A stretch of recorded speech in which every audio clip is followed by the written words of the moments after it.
Central Texas Sports presents Baylor Football Countdown to Kickoff. Everything you need to know before the first game.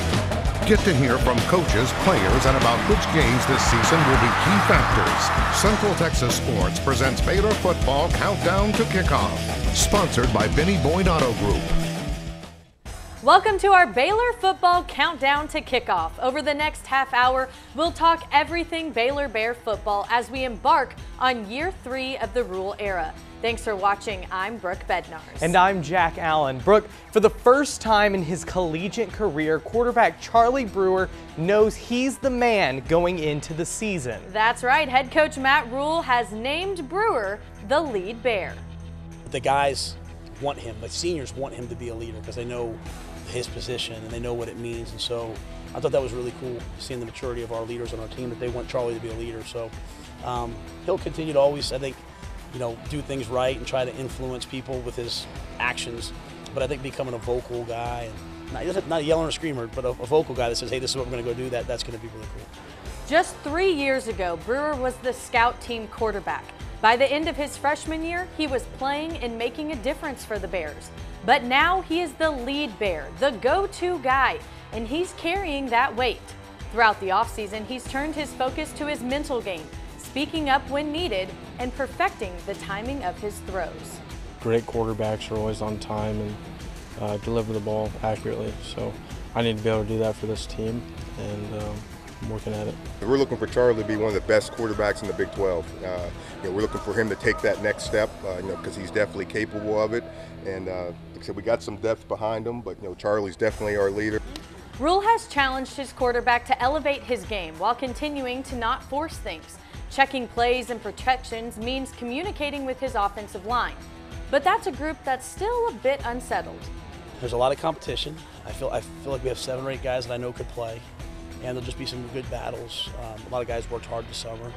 At the beginning of the Rule era, there were only 6 or 7 scholarship offensive linemen. That number is now closer to 15 or 16, so there's definitely not a lack of competition. The O-line has been working on pass pro sets in hopes of better protecting Brewer in the pocket, especially since last year protection was an issue.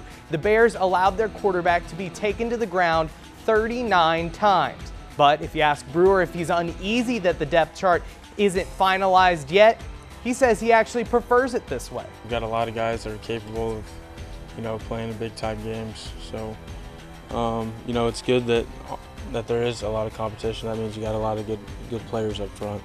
So I look at it as a positive. Brooke, you know who else sees competition up front as a positive?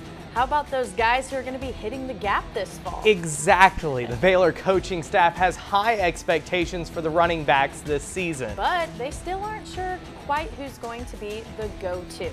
The Bears were able to produce, on average, 170 yards rushing per game last year. But offensive coordinator Jeff Nixon wants that to be more like 200 this year. And head coach Matt Rhule says it's a non-negotiable if they want to stay on the up and up.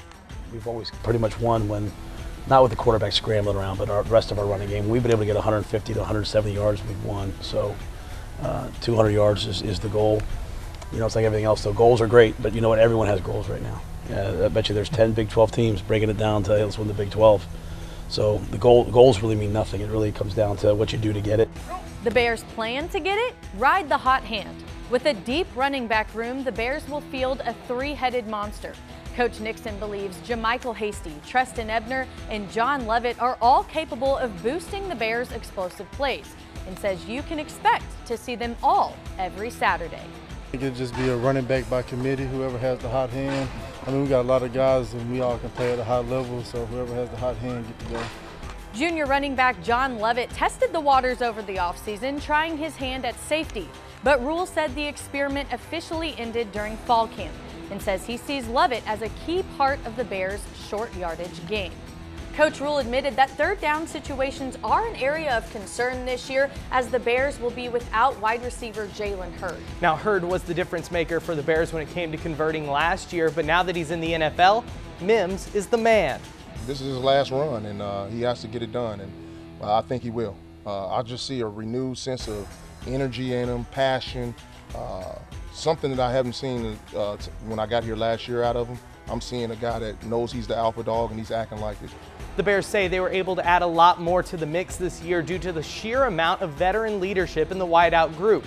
In addition to Mims, Chris Platt was granted a 6th year and will be a leader of the receiving corps this season. Coach Jackson says having a designated QB1 has helped the offense immensely. Having only one voice in the huddle helps them know exactly what to expect when the ball is snapped. But one group has Rule worried. The Bears are still thin at tight end. Tight ends have a long way to go. Oh, they're the position group that really needs to start to elevate itself.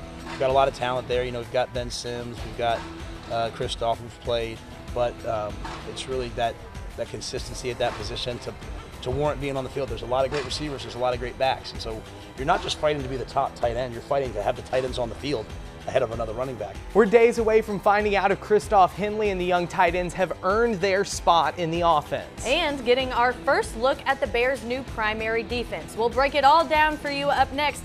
Don't go anywhere. You're watching our Baylor football countdown to kickoff.